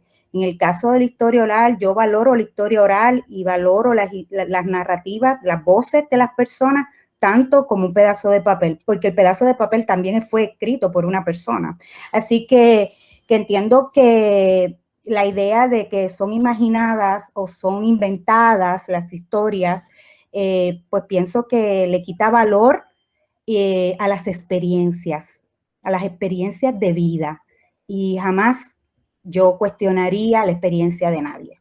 Particularmente, yo le creo a las experiencias. Hay que decir que sí hacemos un trabajo previo. Ahora tengo que decir esto.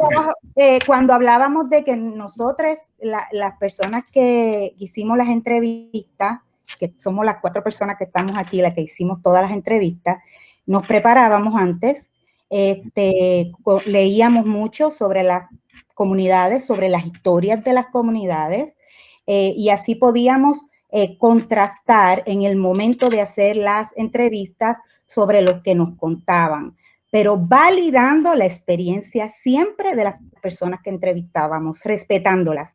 Además que el libro tiene una sección de anotaciones, yo hice esas anotaciones, no son unas anotaciones como se hace en un libro regular de historia tradicional, pero son anotaciones que contextualizan, ¿verdad?, algunos procesos históricos que son mencionados en las entrevistas orales. Así que eso es lo que hace. Pero principalmente eso, no desvalidamos una fuente sobre la otra.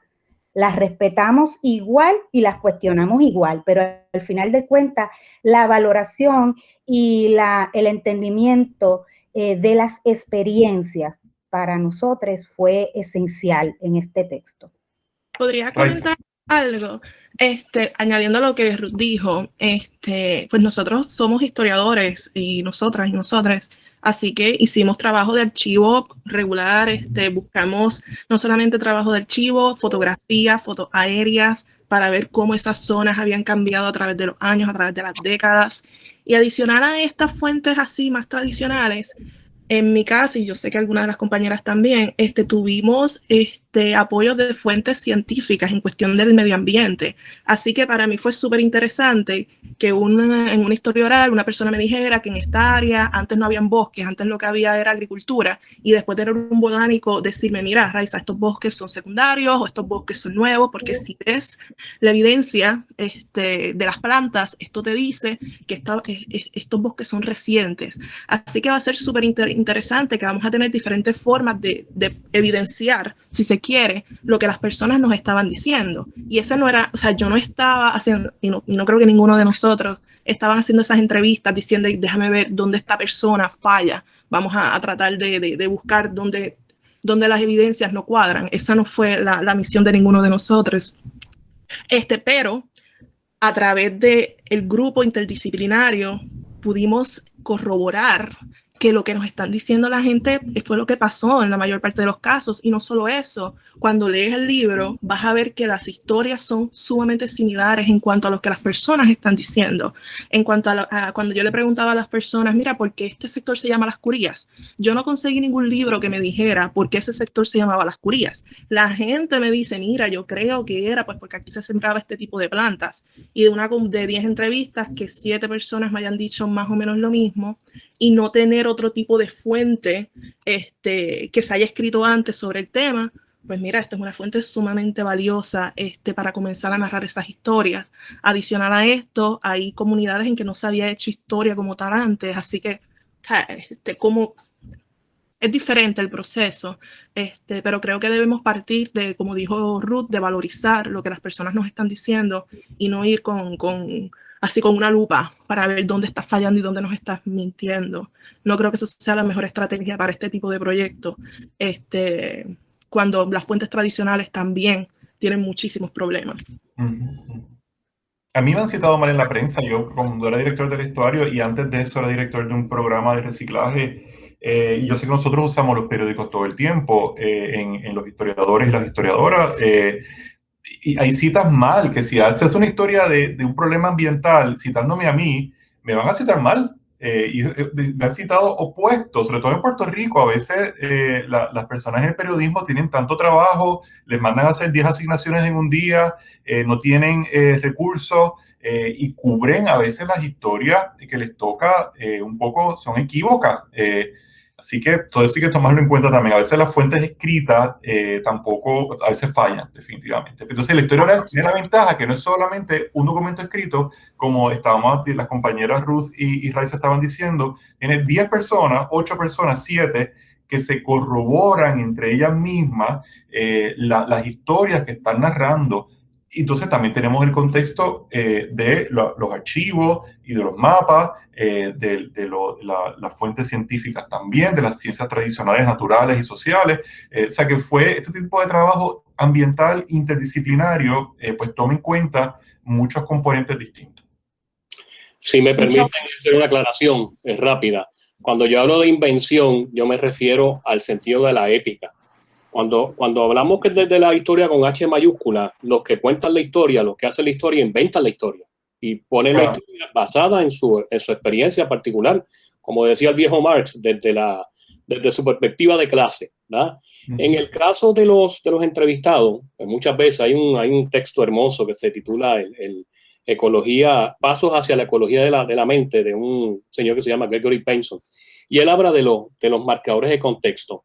En lo que ustedes recogen hay muchos marcadores de contexto, pero esos marcadores de contexto hay que contrastarlo con esa historia que también puede ser inventada, la historia escrita, no para cuestionar la verdad. A mí no me interesa la verdad no existe, la verdad es una ficción. Lo que yo estoy hablando es de cuestionar las verdades que ellos están, más que cuestionar, recoger las verdades que ellos están diciendo. Y puede ser que esas verdades que ellos están diciendo son totalmente falsas y corroborables en términos, ¿verdad? Científicos. Pero ¿por qué se inventan esas historias? Eso es una cosa fascinante. Hay un texto de Alessandro Portelli, el texto clásico de Alessandro Portelli, que habla de la muerte de Luigi Trastulli y cómo cuando él empieza a investigar sobre la guerra, pues los obreros trasladan un acontecimiento de la muerte de Luigi Trastulli a otro momento histórico. A eso es a lo que yo me refiero, ¿verdad? Y en este caso, me parece que se puede hacer muchísimo más en términos de recoger toda esa discusión que se ha tenido hoy, en términos, ¿verdad?, de recogerla, no solamente escrito, sino hacer un documental. Un documental sería extraordinario porque se perpetúa, ¿verdad?, el testimonio de los entrevistados. Pero volviendo al caso, ¿verdad?, todos inventamos historia, no, independientemente de la experiencia, etcétera. Alessandro Portelli tiene un texto que me fascina, que él dice que una cosa es el acontecimiento vivido y otra cosa es el acontecimiento recordado. El acontecimiento vivido del primer beso que usted le da a su pareja es una cosa extraordinaria. Cuando usted va a reconstruir ese evento, pues tiene que añadir unos sinnúmero de cosas porque es el evento en sí es inigualable, ¿verdad? Y ahí se inventan las cosas, hay un sentido de épica. A eso me refería, no al sentido de la verdad. Exacto, muy bien. Entonces, en ese contraste de historia oral, más que historia oral, de la memoria de la gente y la memoria, ¿verdad?, de lo escrito, se puede entonces catapultar esto a una lucha más contundente, más que, como ustedes dicen, más que moverlo del sitio, es relocalizarlo a zonas que sean seguras, ¿verdad? Y si lo quiere llevar en términos capitalistas, muchos de estos documentales ganan premios y se puede capitalizar y hacer construcciones más fuertes, ¿verdad? Que salga de la propia comunidad, o sea, que no sea de afuera. Me parece que me expliqué en ese sentido, ¿verdad? Y esa parte teórica es fundamental porque la gente tiene unas aportaciones, ¿verdad?, en términos de la experiencia, de la vivencia como tal, que muchas veces la historia con H mayúscula, pues no le interesa recoger. La historia no es como la literatura se mete en la alcoba de la gente, la historia no hace una cosa como esa. La historia sí se mete en la alcoba de la gente, y eso es lo valioso de esta experiencia. Nada, me callo, los escucho ustedes ahora. No, gracias. Yo no sé, pero por lo menos yo hago historia donde me meto en la alcoba de la gente también, pero para para hablar un poquito con el doctor Carlos Hernández, ¿verdad? La historia también se puede hacer a partir de las alcobas de la gente, porque hay muchas alcobas y diferentes gente que habitan en ellas, y es bonito historiarlas también.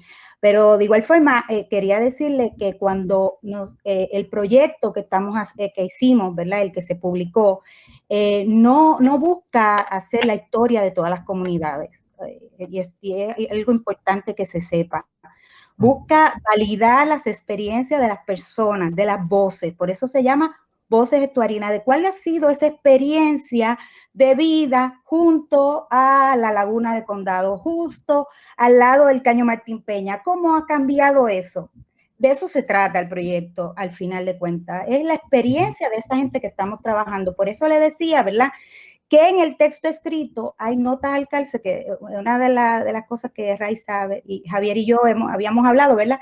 El asunto de las notas al calce, como contextualizando, ¿verdad?, algunos elementos que narran en la experiencia y que podríamos entonces ayudar a tener un mayor conocimiento general alrededor de lo que están hablando. Por ejemplo, cuando yo tengo una de mis entrevistadas que me habla de la dictadura de Trujillo, pues en Puerto Rico no todo el mundo conoce la dictadura de Trujillo, así que hay un contexto sobre la dictadura. Si hablan de los Bravos de Boston, que era una comunidad alrededor del Caño, ¿verdad? No todo el mundo sabe lo que es eso, entonces piensan inmediatamente en el equipo de béisbol. Así que hay unas contextualizaciones, ¿verdad?, alrededor de esas experiencias que están narradas en el texto que realizamos. Y sobre el tema de la invención, yo creo que es bien interesante usando Hayden White, Inventing Traditions, cómo usamos ese referente para también entender cómo las personas narraban invenciones gubernamentales sobre sus comunidades, cómo el gobierno entiende o inventa, tiene un concepto de lo que es la comunidad y cómo ellos ven ese proceso de invención. O sea que también la gente a cierto punto nos sorprendió el nivel de sofisticación de cómo ellos pueden entender y visualizar todos estos procesos de narrativa gubernamental, en este caso de Hayden White, de Inventing Traditions, cómo el gobierno inventa tradiciones, en el caso de Hayden White en el siglo XIX, como parte de la consolidación de los estados nacionales europeos, perdón, Hobsbawm, me equivoqué, Hayden White trabaja la cuestión metafórica, es Hobsbawm, el Inventing Traditions. Hayden White es el que trabaja la cuestión metafórica en la historia.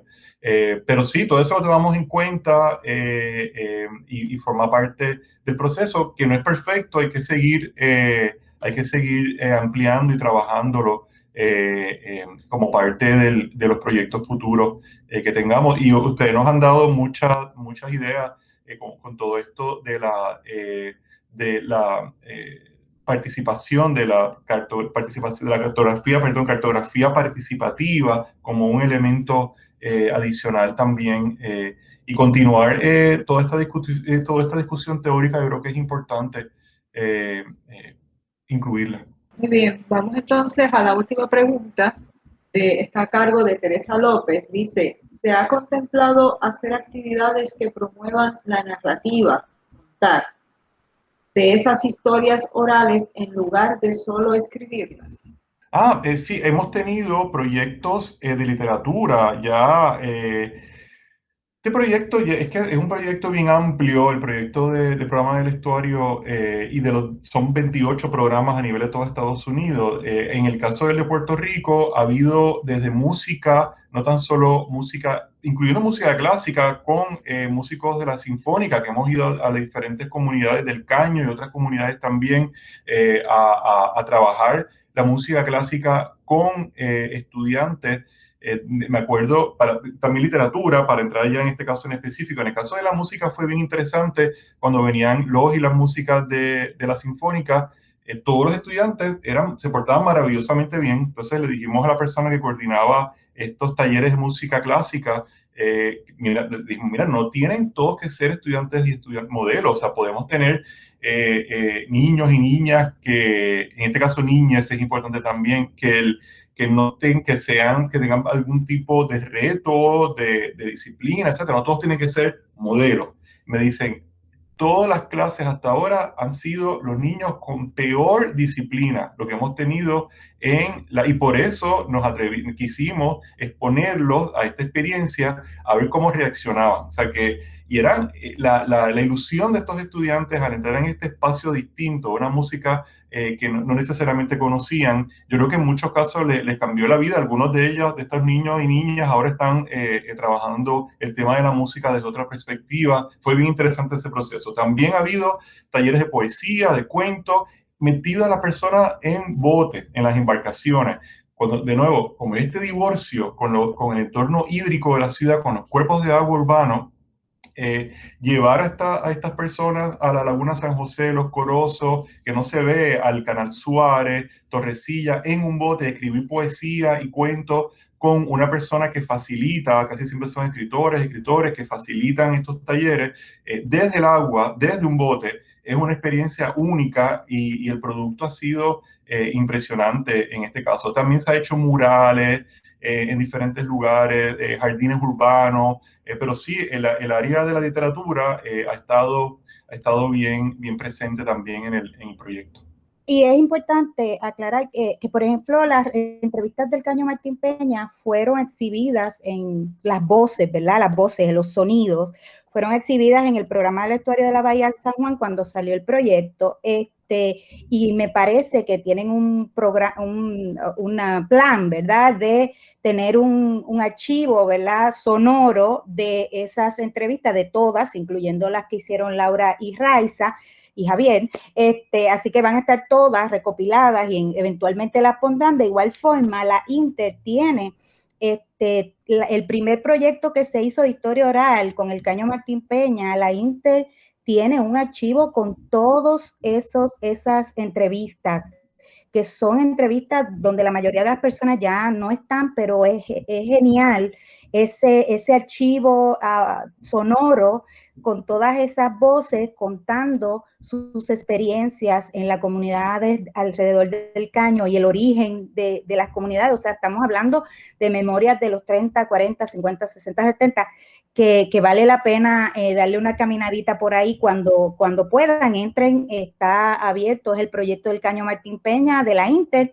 y historia oral, ¿verdad? De la Inter, y realmente vale la pena ese esfuerzo que se hizo en esa época, que todavía no se ha publicado, que posiblemente, ¿verdad?, se publique también eventualmente, porque fue algo que también trabajamos Javier y yo en ese caso, de darle un poco de organización a todos esos relatos. Así que una buena fuente, de verdad, una buena fuente, consultar si se quiere hacer historia urbana, historia de las últimas décadas de Puerto Rico, y mirar otros espacios de investigación para las personas que están aquí, que sean estudiantes, pues saben que están esos repositorios que hay que mirar también. Muy bien. Cierro la sesión mencionando que algunos de los asistentes los felicitan a los 4 ponentes por la excelente presentación de cada uno y en conjunto, así como la sesión de discusión. De esta forma terminamos la sesión de preguntas y comentarios. Le paso la palabra a mi compañero del CIH, Josué Camaño, para el cierre de la actividad. Muchas gracias a todos los que nos acompañaron. Muchas gracias, Magali. Antes de cerrar, pues deseamos agradecerle a todos los ponentes el haber aceptado participar de la 4ª charla del tercer ciclo del Centro de Investigaciones Históricas. Hemos quedado muy complacidos con lo que nos han presentado y veo que hay mucho trabajo por delante, ya que es un proyecto magnífico, solidario y sobre todo bien humano. Así que de verdad muy agradecido por haber escuchado y presentado a ustedes su proyecto. Entonces, antes de irnos, quisiera agradecer también a nuestros compañeros Magali Sintron-Boller y a la compañera Miriam Lugo, quienes se encuentran detrás de los controles haciendo posible estas actividades, a nuestro director del Departamento de Historia, que no pudo estar con nosotros hoy, el profesor Luis Agraiz, y también director interino del Centro de Investigaciones Históricas. Así que estén bien pendientes a nuestras redes, a nuestros correos electrónicos, para que estén al tanto de nuestro próximo ciclo de charlas en el marco del 75 aniversario de la fundación del Centro de Investigaciones Históricas de la Universidad de Puerto Rico, recinto de Río Piedras. De nuevo, muchísimas gracias a todas y a todos. Los esperamos en nuestra próxima actividad. Hasta luego.